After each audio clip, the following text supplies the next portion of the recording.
자, 17번 문제 조작적 조건 형성에 대한 여기 설명으로 옳지 않은 것은 입니다. 자, 조형이라고 하는 것이 있습니다. 조형은 점진적으로 그 다음에 단계적으로 바람직한 행동을 만들어가는 거예요. 바람직한 행동을 만들어가는 겁니다. 행동 만들어가는 것.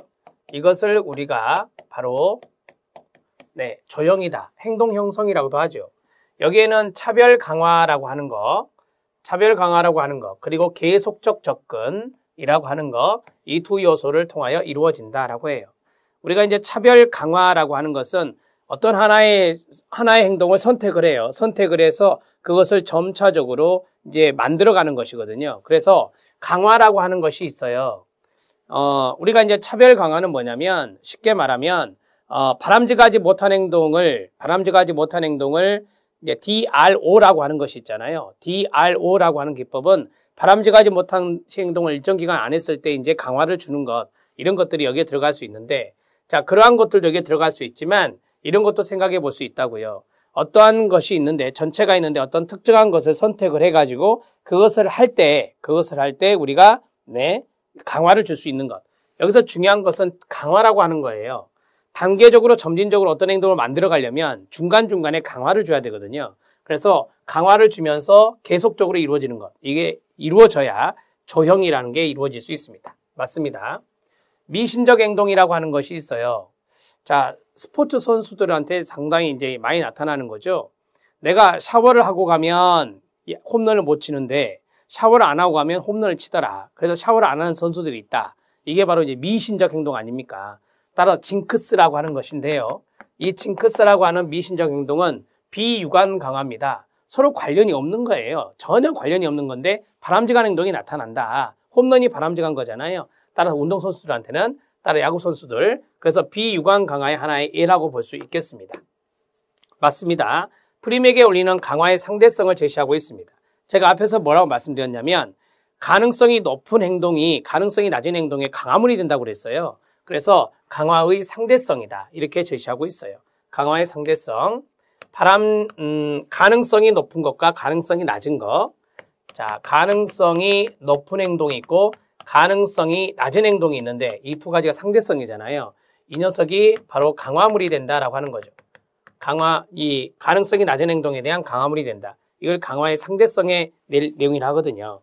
그 다음에 어떤 반응이 부분적 강화보다는 계속적 강화로 획득되면 소거시키기가 어려워진다? 아니죠. 계속적 강화가 효과가 덜해요. 효과가 더 낮습니다. 효과가 낮다는 것은 소거가 이루어지는 거죠. 소거가 이루어진다라고. 소거라고 하는 것은 나타나지 않는 거거든요. 없어져 버리는 거예요. 따라서 다시 할게요. 어떤 반응이 부분적 강화보다는 계속적 강화로 획득이 된다면 소거시키기가 어려워진다가 아니라 소거가 잘 된다라고 해야 돼요. 소거가 잘 된다라고 해야 돼요. 이렇게 정리하시면 됩니다. 자, 4번 지문이 잘못됐고요. 조작적 조건 형성은 자발적인 반응이고 능동적인 반응이라고 제가 가르쳐 드렸죠. 스키너요. 네, 답은 4번이 됩니다. 17번 문제 별표하셔야 돼요. 이런 거 잘 알아놓으십시오. 자, 이제 18번 문제 들어갑니다. 18번 문제는 여러분들 개념만 알면 풀 수 있는 문제예요. 어렵지 않게 할 수 있는 문제입니다. 자, 18번 문제. 다음 내용과 관련이 있는 행동주의 학습 이론은 뭐냐? 자, 자극과 반응 사이의 유기체의 변인, 오거니즘이라고 하는 O가 들어간대요. 그러면 SOR이잖아요. SOR입니다. SOR. 말씀하세요. 네, 헐의 신행동주의잖아요. 헐의 신행동주의입니다. 신행동주의. 우리가 이것을 체계적 조건설이다. 체계적 조건화설이다. 이렇게도 말해요. 체계적 조건화설. 이렇게도 이야기합니다. 자, 같은 말이라고 정리하시면 돼요. 자, 자극이 주어지면 바로 반응이 나타나는 것이 아니라 유기체가 갖고 있는 어떤 습관이라든지 욕구, 거기에 의해서 수정되어서 반응으로 나타난다. 지금 여기 첫 번째 점을 설명하고 있는 게 이거예요. S에서 바로 R로 가는 게 아니라 여기 있는 유기체가 갖고 있는, 여기 있는 O는 뭐냐면 유기체거든요. 그래서 유기체의 욕구 또는 습관, 이런 것들에 의해서 이제 이 반응으로 넘어간다라고 하는 거죠. 이러한 것들이 여기에 들어갈 수 있습니다. 의자 지울게요. 유기체의 어떤 욕구나 습관이 영향을 준다라고 하는 거, 이게 바로 헐의 체계적 조건화설 신행동주의가 되겠습니다. 자, 됐죠? 스키너의 조작적 조건화, 그 다음에 손다이크의 연합이론, 시행착오설이다 이렇게도 말한다겠어요. 손다이크는 시행착오설 이렇게 이야기한다겠고요. 파블로브의 고전적 조건 형성, 톨만의 기대 형태 이론은 쥐를 대상으로 실험했다. 인지도를 이야기한다라고 했습니다. 톨만의 기호 형태 이론 같은 경우는 인지주의 학습입니다. 인지주의 학습 이론, 퀼러의 통찰 이론과 함께 인지주의 학습과 연관성이 있는 게 5번입니다. 18번의 답은 4번이 답이 됩니다. 19번 문제 들어갑니다. 자, 19번 문제는 형태주의 학습 이론의 공헌점입니다. 형태주의 학습, 게슈탈트가 생각나셔야 되죠. 형태주의 학습 이론이 바로 인지주의 학습이에요. 형태주의 학습이 인지주의 학습이라는 것을 알아야 풀 수 있습니다. 이 문제. 자, 외재적 강화에서, 그렇죠. 인지는 내재적 강화입니다. 내재적 강화로 관심을 옮겨 놓았다. 맞습니다. 여기 인지주의, 인간의 인지는 바로 내재적인 거거든요. 이건 내재적인 것입니다. 외재적 강화를 강조했던 사람은 바로 유명한 스키너가 되겠고요. 자, 학습 이론의 주류를 형성하면서 소단위 접근의 중요성을 부각시킨 것은 이건 행동주의 이론이에요. 행동주의 이론이고, 자, 여기 형태주의 학습 이론은 이러한 소단위 접근을 비판한 거죠. 네, 형태주의 심리학이 통찰적 학습에 초점을 두었으며 맞습니다.